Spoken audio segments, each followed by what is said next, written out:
I'm doing this video at the best part of my Saturday because when I'm done, I believe I am going to take a nap.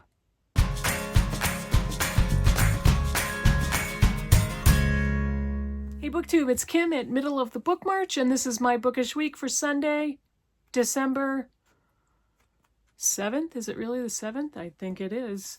And I'm going to tell you about some books today. I'm tired.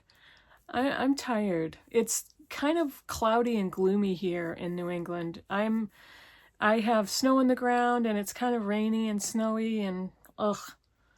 It's like, I think it's nap time. And I went out to lunch with my oldest daughter. We had a really good lunch. We found, or she already knew about this, but she took me to this restaurant in the next town from me. It's health food, but it's not gross health food. And everything, it was so fresh and so delicious. I had a maple quinoa salad with chicken. And this was a bed of lettuce. Well, actually, I think they were spinach leaves. And then quinoa, which had a very noticeable but delicious maple flavor. And then it had pickled onions, pepitos, those little nuts, which I love, feta cheese, and there was something else. I can't remember. And then I had grilled chicken on top of it.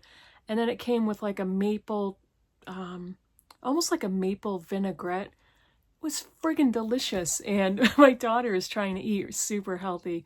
And she said, Mom, I hope you don't mind. I hope you liked the super healthy food. I said, I absolutely loved it. I'm like, what do you think of me? I'm just complete junk food addict. I kind of am, but I'm trying to do better.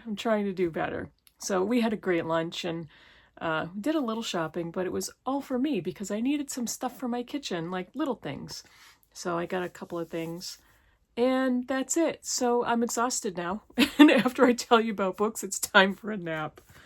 I finished one book last week. This is Some Tame Gazelle by Barbara Pym. I've talked to you about this already, but this is Barbara Pym's first novel. It was published in 1950. This is the story of Belinda and Harriet. Yeah, Belinda and Harriet, two spinster sisters who have decided that they will be spending the rest of their lives together. And they live in a small country English village with a local vicarage and the archdeacon. Belinda is, I believe, the oldest of the sisters, and she and the archdeacon went to university together, and Belinda has been in love with him for 30 years, even though he's married to somebody else. But they live in the same village, and she attends his church. And Belinda and Harriet's lives are consumed with the church, the new young curate, who is kind of a understudy to the minister, visitors to the town drama. It's like a country village circus. Barbara Pym is very funny, and her books all are written in the same style, very similar types of characters, usually in a little English village with a church involved and the women that volunteer in the church. I loved it. I love Barbara Pym. I love these little villages and the village drama, the town drama, who's coming to town, who's leaving town, who's getting married, who died, and everybody in the town knows everybody. So it's that type of a book. Some little twists in here. And this is such a lovely, comfortable, well-written book to read. And this was modeled after Barbara Pym and her sister. So Barbara Pym's first novel, Some Tame Gazelle, loved reading it. And I love being in Barbara Pym's world. I really do. There's two books I'm currently reading. I am in the middle of, or almost to the middle of, Queen Esther by John Irving.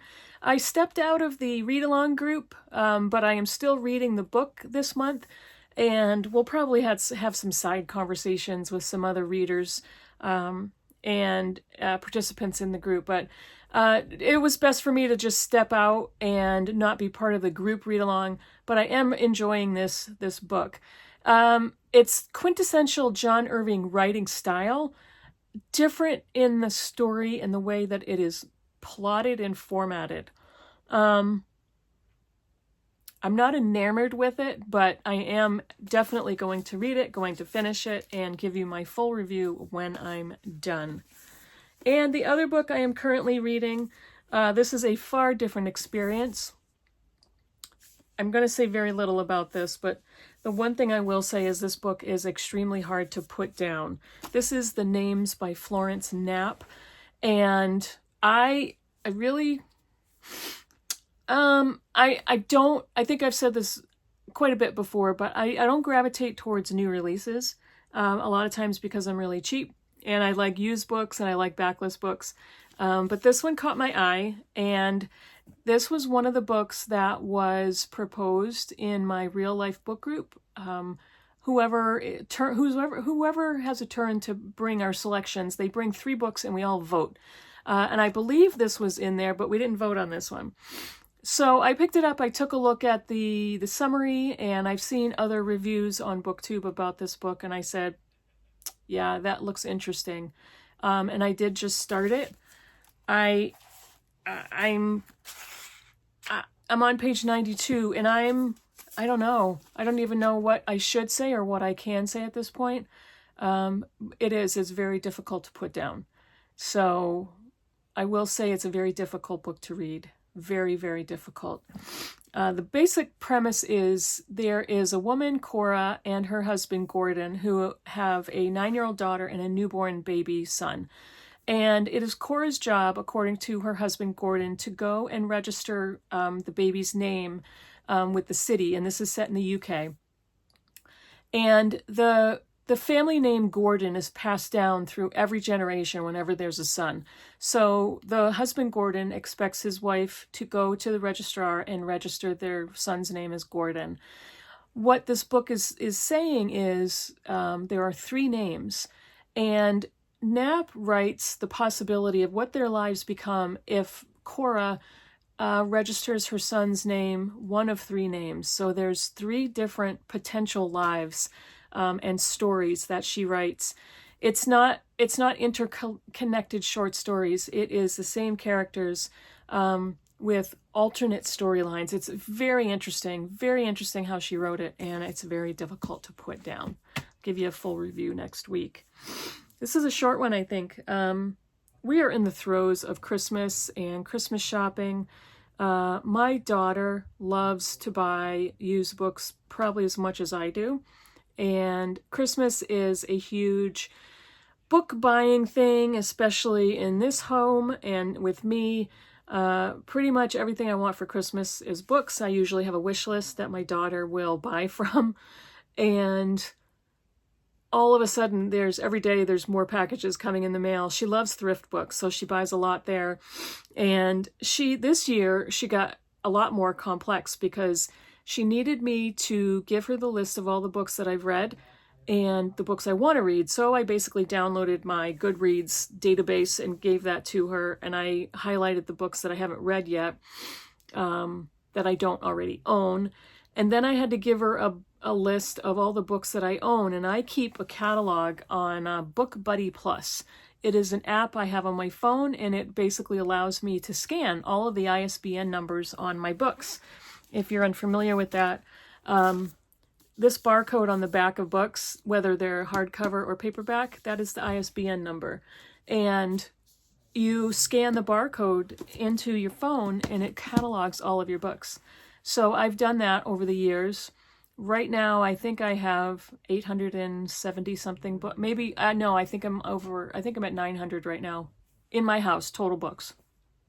At one point, I had almost double that, but with moves and unhauling and everything, I pared down quite a bit. Well, it's Christmas time, and the piles of packages keep coming in the mail. So we'll see. It's fun. It's fun over here at Christmas, and my daughter is a Christmas-holic. And she's 18, she's in college, and she just got her first part-time job, and I'm trying to teach her about personal finance. she loves to shop, and I think it's kind of that trap of being bored. So what do you do if you don't have anything to do? Let's go shopping as an activity. And I hate that. I hate to shop. If I need something, I'll go and get it. If I have a gift to buy for somebody, I'll either get it or I'll order it. I hate going into stores. I hate going into stores at Christmas time like I would be doing gum surgery on myself with a spoon and no anesthesia. That's how much I hate shopping in stores at Christmas. So it's been fun, but at the same time, I'm trying to teach her about finance and not to overdo it.